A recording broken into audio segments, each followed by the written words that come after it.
Hi అండి. అందరికీ నమస్తే. వెల్కమ్ టు తెలుగింటి షడ్రుచులు. ఈరోజు వీడియోలో ఒక మంచి టేస్టీ రెసిపీని మీతో షేర్ చేసుకోబోతున్నాను. టమాటో రసాన్ని చాలా తక్కువ టైంలోనే టేస్టీగా ఎలా తయారు చేయాలో చూపిస్తాను.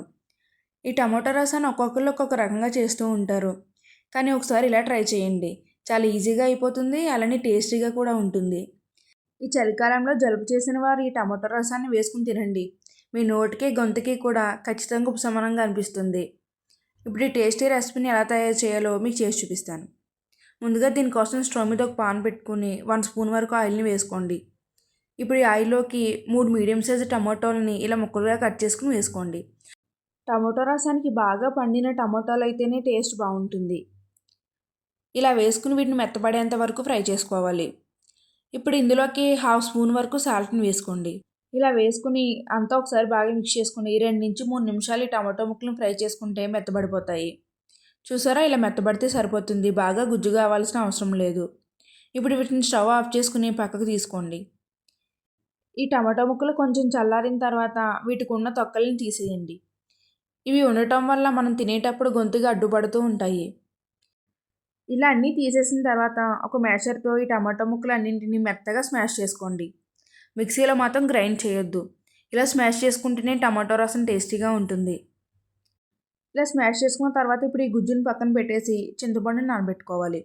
ఈ టమాటో రసం కోసం నేను ఒక మీడియం సైజ్ నిమ్మకాయ అంత చింతపండుని తీసుకుని నానబెట్టుకున్నాను. మీరు తీసుకునే టమాటోలు కొంచెం పచ్చిగా ఉంటే చింతపండుని ఎక్కువగానే తీసుకోండి.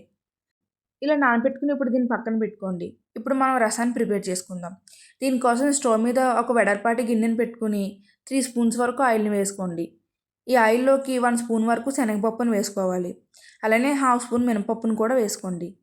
నెక్స్ట్ 1/2 స్పూన్ వరకు మెంతుల్ని వేసుకోవాలి. అలానే 1/2 స్పూన్ వరకు ఆవాలను వేసుకోండి. ఇలా వేసుకుని తాలింపు గోల్డెన్ కలర్ వచ్చేంత వరకు ఫ్రై చేసుకుని ఒక ఎండుమిర్చిని 2 ముక్కలుగా చేసుకుని వేసుకోండి. అలానే ఒక మీడియం సైజ్ ఆనియన్ని ఇలా పొడవుగా కట్ చేసుకుని వేసుకోవాలి. ఇలా వేసుకుని ఈ ఆనియన్స్ మెత్తపడేంత వరకు వీటిని ఫ్రై చేసుకోవాలి. ఈ ఆనియన్స్ మెత్తపడిన తర్వాత ఇప్పుడు 3 కారం గల పచ్చిమిర్చిని ఇలా కట్ చేసుకుని వేసుకోండి. అలానే 2 రెమ్మల కరివేపాకును కూడా వేసుకోవాలి. ఇలా వేసుకున్న తర్వాత ఒకసారి బాగా ఫ్రై చేసుకుని ఇప్పుడు మనం స్మాష్ చేసి పెట్టుకున్న టమాటో గుజ్జుని ఈ తాలింపు గింజల్లోకి వేసుకోవాలి. ఇలా వేసుకుని అంతా ఒకసారి బాగా మిక్స్ చేసుకోండి. ఇప్పుడు ఈ టమాటో గుజ్జుని 1 మినిట్ వరకు బాగా ఫ్రై చేసుకుని ఇప్పుడు ఇందులోకి 750 ml వరకు వాటర్ని వేసుకోండి. మీకు ఈ రసం చిక్కగా కావాలనుకుంటే 1/2 లీటర్ వరకు వాటర్ వేసుకుంటే సరిపోతుంది. ఇలా వాటర్ వేసుకుని అంతా ఒకసారి బాగా మిక్స్ చేసుకోండి. ఇప్పుడు ఇందులోకి 1/2 స్పూన్ వరకు కారాన్ని వేసుకోండి. అలానే 1/2 స్పూన్ పసుపును కూడా వేసుకోవాలి. నెక్స్ట్ 1.5 స్పూన్ వరకు రాళ్ళ ఉప్పును వేసుకోవాలి. ఇది మీ దగ్గర ఉంటే వేసుకోండి, లేకపోతే సాల్ట్ అయినా వేసుకోవచ్చు. కానీ రసం, సాంబార్, పులుసులు వంటివి చేసేటప్పుడు కల్లుప్పును వేసుకుంటేనే వాటికి టేస్ట్ ఇంకాస్త బాగుంటుంది.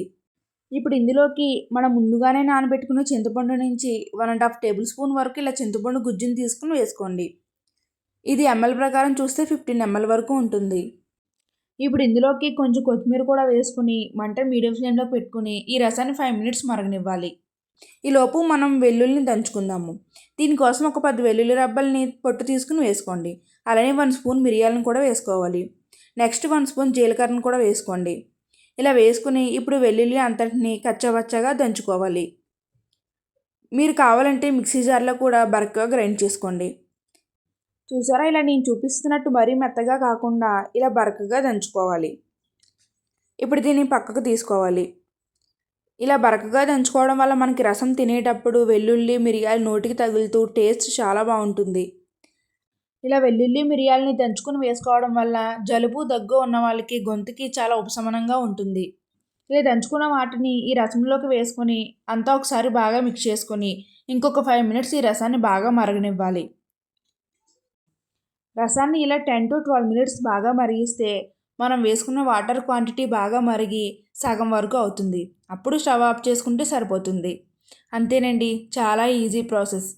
15 to 20 మినిట్స్లో ఈ రసాన్ని తయారు చేసుకోవచ్చు. ఇప్పుడు స్టవ్ ఆఫ్ చేసి ఈ రసాన్ని వేడివేడి అన్నంలో వేసుకుని తిన్నారంటే టేస్ట్ అదిరిపోతుంది. ఈ రసానికి కాంబినేషన్గా చికెన్ ఫ్రై కానీ ఆలూ ఫ్రై కానీ పెట్టుకుని తిన్నారంటే ఆ టేస్ట్ నెక్స్ట్ లెవెల్లో ఉంటుందండి. మీరు ఎప్పుడు చేసుకున్నా సరే ఖచ్చితంగా ఈ రసాన్ని చేసుకుని తింటారు, అంత బాగుంటుంది. ఇప్పుడు మీకు ఈ రెసిపీ నచ్చితే ఈ వీడియోకి ఒక లైక్ చేయండి. అలానే తెలుగింటి షడ్రుచులు ఛానల్ని సబ్స్క్రైబ్ చేయండి. Thank you for watching.